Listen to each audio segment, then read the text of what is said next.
Viewers உங்க எல்லாருக்கும் ஒரு பெரிய வணக்கம். இன்னைக்கான வீடியோ என்ன அப்படின்னா, நேத்து ஒரு இம்பார்ட்டன்டான அப்டேட் இந்த ஐபிஎல் 2025 சர்க்கிள்ல இருந்து வந்துச்சு.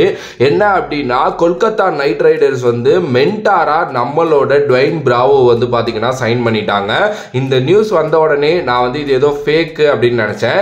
அதுக்கப்புறம் என்ன நினைச்சேன் அப்படின்னா, டுவைன் பிராவோ வந்து இப்ப ரீசெண்டா வந்து பாத்தீங்க அப்படின்னா அவரோட ரிட்டையர்மெண்ட்டை ஆல் ஃபார்மாட்ஸ் கிரிக்கெட்ல இருந்து அறிவிச்சாரு. ஆல்ரெடி இன்டர்நேஷனல் கிரிக்கெட்ல இருந்து 2021லயே அவர் ரிட்டையர்மெண்ட் ஆயிட்டாரு. பட் அங்கங்க நடக்கிற பிரான்சைஸ் லீக்ஸ்ல அவர் விளையாண்டுட்டு இருந்தாரு. அதுல இருந்து ரிட்டையர்மெண்ட் அறிவிச்சாரு. ஸோ உடனே நான் என்ன யோசிச்சேன் அப்படின்னா, சரி இவர் வந்து இங்கதான் ஐபிஎல் இந்த சென்னைக்காக விளையாண்டுட்டு இருந்தாரு. மற்ற லீக்ஸ்ல எல்லாம் வந்து பாத்தீங்க அப்படின்னா, லைக் ஒரு கேரிபியன் பிரீமியர் லீகா இருக்கட்டும், இந்த அபுதாபி T10 லீகா இருக்கட்டும், அதுக்கப்புறம் வந்து இந்த எம்எல்சி இது மாதிரி இதுல எல்லாம் வந்து பாத்தீங்க அப்படின்னா அவர் வந்து இந்த கொல்கத்தா நைட் ரைடர்ஸ் அவங்களோட பிரான்சைஸ்ல தான் வந்து பாத்தீங்கன்னா விளையாண்டுட்டு இருந்தாரு. சரி ஓகே, அவங்க அதுல எதுவும் சைன் பண்ணியிருக்காங்க போல இவரை அப்படின்னு தான் நான் ஃபர்ஸ்ட் யோசிச்சேன். ஓகே, ஆனா அதுக்கப்புறம் தான் வந்து பாத்தீங்க அப்படின்னா தெரிஞ்சிச்சு அவங்க வந்து ஐபிஎல்லே வந்து பாத்தீங்க அப்படின்னா தலைவனை மென்டாரா சைன் பண்ணியிருக்காங்க அப்படின்னு சொல்லிட்டு. சரி ஓகே, கொல்கத்தா நைட் ரைடர்ஸ் மாதிரி ஒரு டீமுக்கு ஒரு மென்டாரா போறதுல எந்த ஒரு தப்பும் கிடையாது. ஆனா எப்படி சென்னை சூப்பர் கிங்ஸ் அவரை விட்டாங்க அப்படிங்கிற அந்த கேள்வி தான் என் மண்டக்குள்ள ஓடிக்கிட்டே இருந்துச்சு. எஸ், ரீசன்ட் டைம்ஸ்ல வந்து பாத்தீங்க அப்படின்னா டுவைன் பிராவோ ஒரு பயங்கரமான எழுச்சியா மாறி இருக்காருங்கிறதுல எந்த ஒரு டவுட்டும் கிடையாது. லாஸ்ட் ஒரு 2 இயர்ஸா சென்னை சூப்பர் கிங்ஸோட பவுலிங் அந்த அளவுக்கு நல்லா இருந்துச்சு. ரொம்ப கிரிட்டிக்கல் சிச்சுவேஷன்ல ஒரு துஷார் தேஷ்பாண்டே மாதிரி, பதிரானா மாதிரி ஆட்கள்லாம் ரொம்ப நல்லா பவுலிங் பண்ணாங்க அப்படின்னா அதுக்கு ரொம்ப ரொம்ப இம்பார்ட்டன்டான காரணம் வந்து நம்மளோட டுவைன் பிராவோ அப்படின்னு தான் நான் சொல்லுவேன். டுவைன் பிராவோ வந்து இந்த பிரஷர் சிச்சுவேஷனை எப்படி ஹேண்டில் பண்ணணும், டெத் ஓவர்ஸ்ல எப்படி பவுலிங் போடணும் அப்படின்லாம் ரொம்ப கிளியர் அண்ட் கட்டா வந்து அவருக்குன்னு ஒரு பிளான் இருக்கும். அந்த பிளானை கரெக்டா மற்ற பவுலர்ஸுக்கு சொல்லி எக்ஸிக்யூட் பண்ணாரு. சென்னை சூப்பர் கிங்ஸ் அதனாலேயே ரொம்ப சக்சஸ்ஃபுல்லா இருந்தாங்க லாஸ்ட் 2 இயர்ஸ்ல.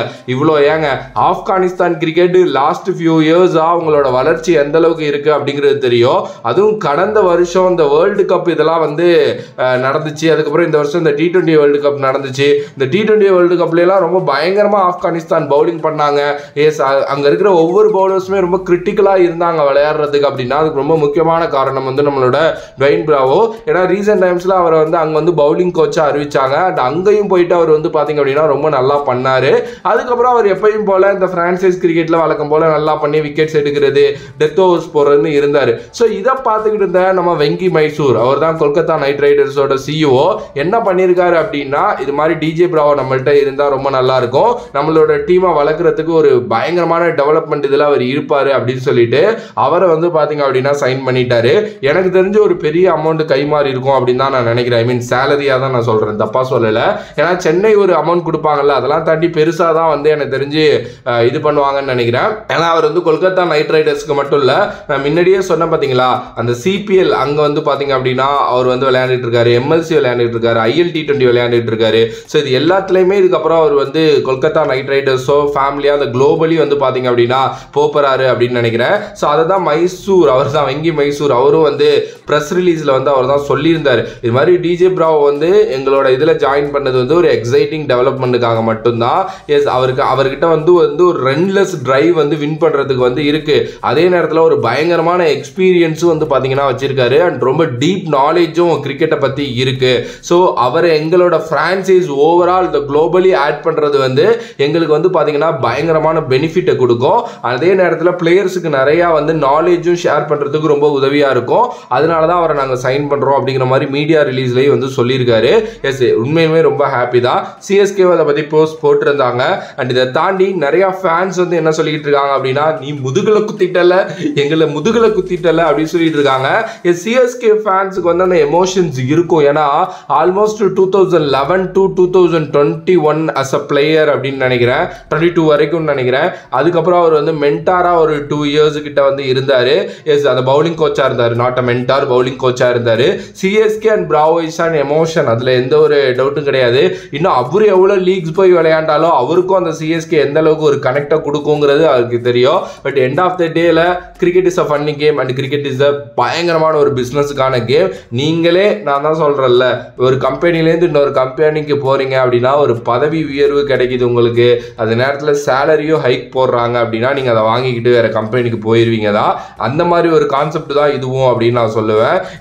சீரியஸ்லி நம்ம இந்த வருஷம் பிராவோ மிஸ் பண்ண போறோம். நம்ம பிராவோ மிஸ் பண்ண போறோம் அப்படிங்கிறத தாண்டி என்ன மேட்டர் அப்படின்னா, அப்படின்னா அவரோட பங்களிப்பு வந்து எனக்கு தெரிஞ்சு ஒரு இம்மென்சிவாக இருந்துச்சு. ஒரு துஷார் தேஷ்பாண்டேவை மெக்ராத் மாதிரி பவுலிங் போட வச்சாருன்னெலாம் சொல்லி பேசிகிட்டு இருந்தாங்க போன வருஷம். இந்த வருஷம் அது ஒரு பெரிய மிஸ்ஸாக இருக்க போகுது அப்படின்னு தான் நான் நினைக்கிறேன். பார்க்கலாம் என்ன நடக்க போகுது அப்படின்னு சொல்லிட்டு. வேற புது பவுலிங் கோச் உள்ள வர போறாரா அப்படிங்கிறதையும் பார்ப்போம். அண்ட் இன்னொரு விஷயம் நான் வந்து சொல்ல விருப்பப்படுறேன். ஆல்ரெடி வந்து நம்மளோட இதில் வந்து எல் பாலாஜி தான் பவுலிங் கோச்சாக இருந்தார் பிராவோ வர்றதுக்கு முன்னாடி. அவர் ஒரு 2 இயர்ஸ் பிரேக் கேட்டதுனால தான் பிராவோ உள்ளே கொண்டு வந்திருந்தாங்க. இப்போ வந்து அவர் வந்து இந்த அகாடமி சென்னை சூப்பர் கிங்ஸோட அகாடமியில் டெவலப்மெண்ட் டீமில் வந்து இருந்துகிட்டு இருந்தார்.